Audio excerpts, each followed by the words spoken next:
everybody, I'm Bree the Plant Lady, and today I got a surprise. I got the full collection of Agapanthus from Southern Living Plant Collection. All of these are destined to grow in containers, so I'm going to go ahead and get all of these unpackaged, and then I'm going to take you along for a mid-July container garden tour.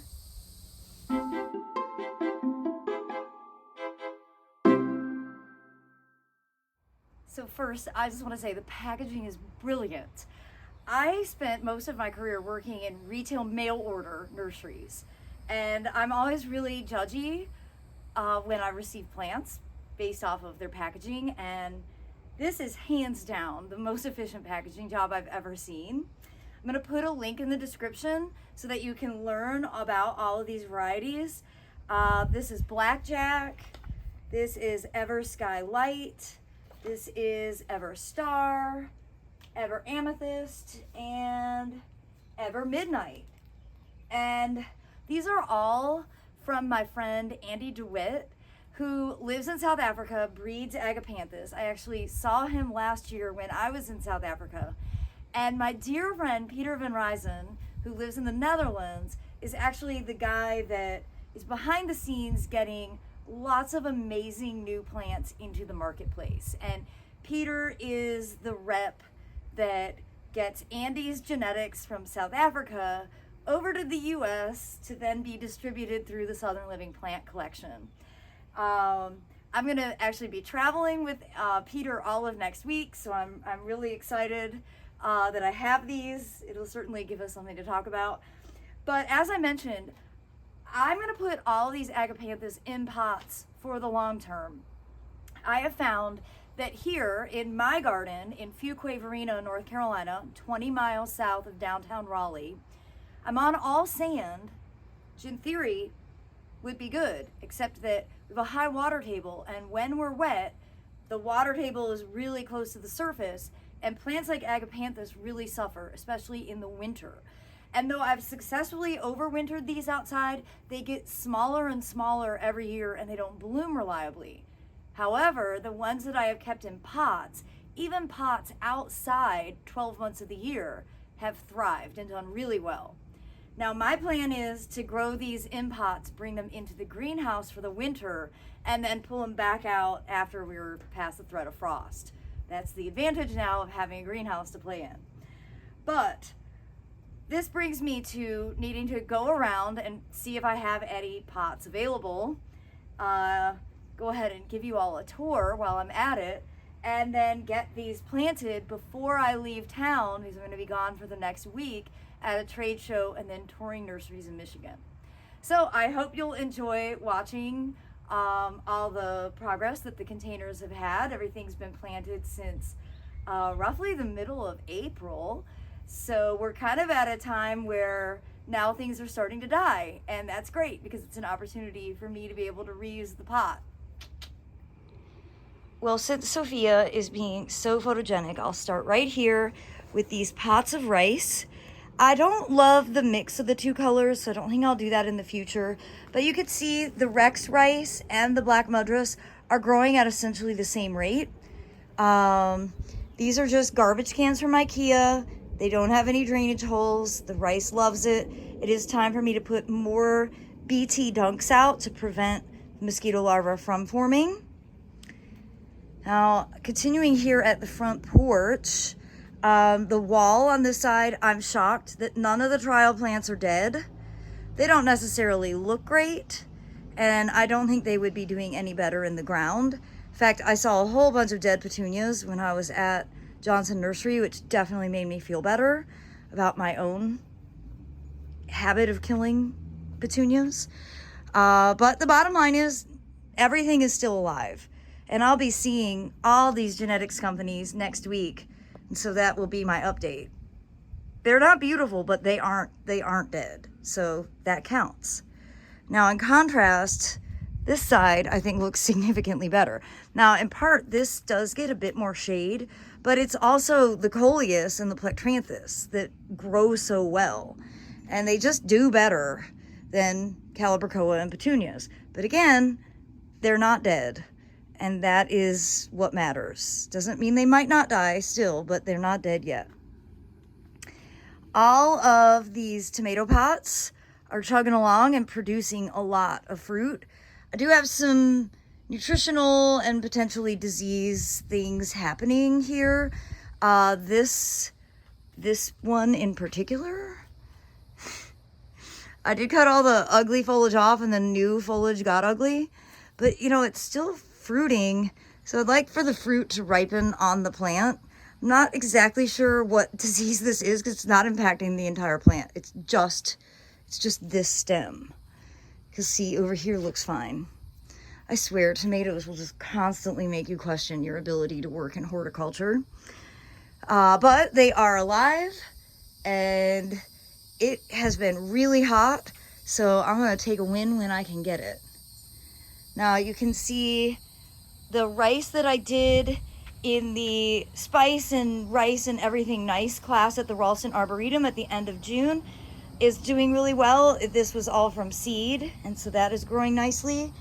And then over here, tucked behind the succulent, I've got the poor begonias that have been nibbled to the deer by the deer, but they are coming back, which I'm really pleased about. And let's see, this is it's a really beautiful begonia. So Portofino citrix from Duman. Yeah, I wish the deer hadn't done that because they were already like really tall and covered in flowers. They were really beautiful. I was admiring them every single day. And then a few days ago, the deer did this. Well, as we walk down the container LA, you can see these sort of shade lovers are doing well, and the basil is not doing well, and I think it's because it's got downy mildew. So I did not get a downy mildew resistant basil. And not only does it look bad in pots, but it's doing the same thing in the ground. I just need to pull it all out because it's all infected. But you can see this jasmine that Tim bought me for my 40th birthday, so it's now 6 years old, is growing really well. I think it appreciates being in a larger pot. And all the succulents that we did in the class back in February are growing wonderfully. These are just like my favorite thing in the whole world. I just cannot get over how cool these pots are. All right, so as we evaluate the pots here, here's a great example of Agapanthus. This has been in a pot for, gosh, I'd say at least 3 years, and it's just finished blooming. It was absolutely spectacular. I'm going to keep it in the pot. I've got a tomato mixed in with it. Here, this citrus is kind of recovering, pushing out new growth. Had terrible spider mite infestation, but it's doing better now. The sage is not looking great. I'd really like to get this potted in the ground, but I can't get it out of the pot. I need help. And here we've got some trial, not only tomatoes right here, which the deer are eating, but basil. This is like I think a lemon. Yeah, it is lemon basil. So it's not really my favorite to like eat with tomatoes, but it's growing well. And this tomato is doing great. You can see nice big fat fruits, little blossom end rot. Unavoidable here in the south. Remember, this is from uneven watering, not a calcium deficiency. Putting eggs in your pots is not going to solve this. Right now, our uneven moisture is coming from thunderstorms, so there's really nothing you can do about it. This tomato is dying from the top down, and I actually need to Google what's going on. But it's really, I think, almost an excuse for me to go ahead and pull it out, and then I can put an Agapanthus in this pot. So I know that sounds stupid because it doesn't look totally sick, but you can see how this is black and the new growth is dead. So yeah, since I'm desperate for pots, I don't really want to have to go to the store and buy more. Like, I'm gonna have to, but that's an option to take out. This pot's looking good. The dianthus that I transplanted that weren't doing well in the wall aren't doing well here either. So I suspect these aren't gonna make it, but it's okay. This begonia, which was a trial plant from about 5 or 6 years ago, is still rocking. Here's an example of a tomato that has died from bacterial Ralstonia, or southern wilt. And you know, it was looking great until we had a thunderstorm. And you'd think, oh, we got rain, the plant should be happy and healthy. But no, this is what they do. And it's a soil-borne disease, but I know this is fresh soil, so it's likely that the disease was in the peat moss that this was originally growing in. And there's nothing to do but pull it out. And I've been waiting to pull it out to make this video so I can then go ahead and put an Agapanthus in. None of the other plants are susceptible to it. It's kind of a tomato-specific problem. And you can see this is a different variety from the same company that did not have wilt. And it's in the same fresh soil. So this is how I know it's not my soil. Because all of these are in the same soil and they were all potted essentially on the same day. So when you have one that dies, the conclusion needs to be that the plant came infected. It's not that you infected it. So I want you to think critically about disease management and where to place the blame, and it's generally not you. Now, as I come over this way, this citrus has recovered fabulously. I probably should go ahead and buy a bigger pot for this, because that is definitely going to be something that always lives in a pot because it's going to come into the greenhouse. And I'm so excited to show you the tower garden. So, you know, it's always amazing what can happen from seed. And this is doing incredibly well. I have got to figure out my staking strategy. That's my job next, is to figure out some way to make it so these things have support. But it's growing so well. And I haven't actually checked. I don't need to add anything. See, that water is full. The roots are starting to get in. So I don't think I'll have to do anything to that until after I get back from Ohio and Michigan. All of these pots, which were done most recently, this was like the end of June. Everything is growing great. No disease problems here. Again, it's all the same veggie mix. So again, I know that disease is not starting from my compost. This turmeric and lantana that got planted, I think 3 years ago, is awesome. I'm just gonna put it that way. And this pot looks bad because early on its drainage hole got plugged and it was holding water, and the plants have really not recovered. So this is another place where I'm going to go ahead and put Agapanthus. We went ahead and added additional drainage holes, not on the bottom, but towards the bottom on the sides, and that makes a big difference. This tomato has recovered from massive deer damage and getting some fruits. This is one of the dwarf heirlooms, and I'm in love with this trial dahlia. Oh, I broke it off. Oh my gosh, I'll have to float it. But I absolutely love this so much. This isn't available yet. I need to find the label. I swear to God, I do this every year. I think that I put the labels in a super accessible spot. And then once the plants start growing, I can never find the labels. But I swear the label is in there. So at some point, probably in the fall when I'm replanting, I'll be able to tell you the name of that dahlia. It's so stupid. Well, this black madras rice is doing amazing, and I love it with this chartreuse coleus, the bad hair day, mangave, and, you know, again, this tomato is starting to recover after the deer absolutely devoured it. Oh my gosh, the deer. And all my blueberries in pots are looking great. All the blueberries in the ground are dead. So there you have it. Pots are the solution. You can't grow something in the ground, stick it in a pot. And you can see that blueberry is also doing well. The apples continue to get eaten, the lower branches. These cream sausage tomatoes have been producing a lot, and You know, I'm also getting quite a bit of splitting, and that's again because of the rain. Just gonna go ahead and harvest a few now while I am standing here. I love the Plectranthus. That's always one of my favorite elements. And this colocasia that I got at Johnson Nursery is so cool. And yeah, there is a label somewhere. I just have to find it. More blueberries in pots. This fig is starting to recover. It actually has one tiny fruit. However, the deer are coming and eating it. They're jerks. And the rice in the soil cube bags is looking good. So, you know, I always try to show people like the absolute simplest way to grow something. And if you're interested in growing rice and you don't want to get a pot with no drainage holes, just buy one bag of veggie mix and don't poke any holes in it. Put the seed directly in it and then grow it out for the summer season.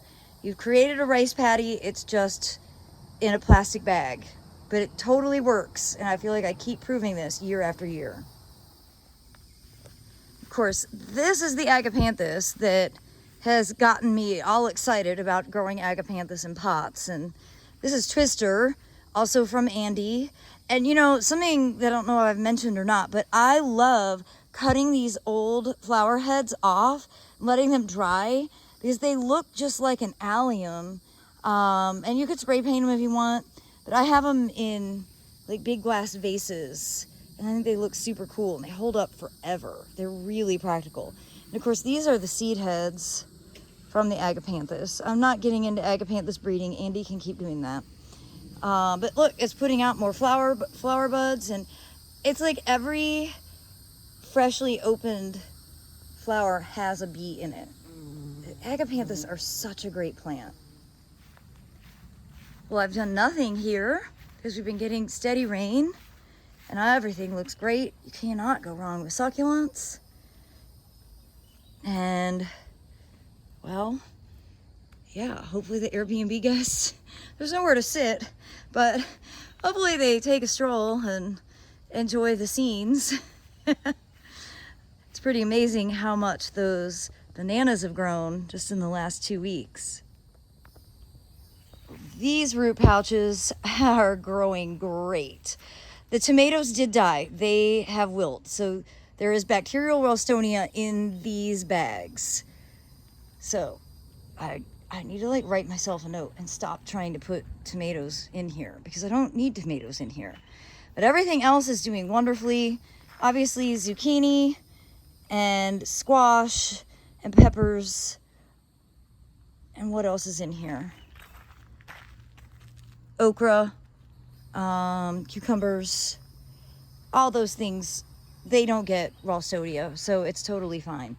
I am hoping that some of this is going to eventually grab onto the shade cloth and grow over what used to be my greenhouse. But right now that doesn't look like it's happening. And this feed tank is doing well, but you know, you'd think that this rosemary would help block the deer, but no, the deer are coming and eating the peanuts. So with rosemary right in front of it. So the deer are now defying the advice that I've been giving for a decade. Plant things that deer like to eat with smelly herbs like rosemary, and that'll deter the deer, but obviously it's not deterring them enough. Well, these succulent pots are doing great, and they don't require any effort whatsoever. I do occasionally give them water, and that mangave is so beautiful. Yeah, I have nothing but happiness to share there.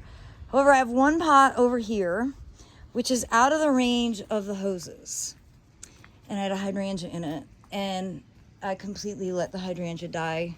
I let it dry out too much, and I ended up cutting it back, and it's not reflushing. So I'm going to go ahead and take this pot away from here, and this is another pot that is going to now get planted with Agapanthus. And I'm just not going to have a pot in this spot because I can't reach it with a hose, so there is no point. I was thinking about putting in a succulent, but this is really shady. There's just no point. I don't need a container here. I don't live at this house anymore. And out here at Dennis's bench, all the pots are doing well. That hydrangea is actually blooming because the deer have only eaten the lower branches and not the upper ones. So that's pretty exciting. We don't have very many hydrangea blooms anymore. And these columnar apples, the fruit snack apples, are also doing really well. I went ahead and cut all the lower branches off because that's what the deer have been nibbling. And you know, this year I kept it super simple with just coleus at the base. And I think that these containers look really good. Well, everybody, I hope this container tour will serve as inspiration for you. And I certainly look forward to sharing more updates when I get back from my trip in the middle, sort of towards the end of July. Well, as always, thanks so much for watching and happy gardening, everybody.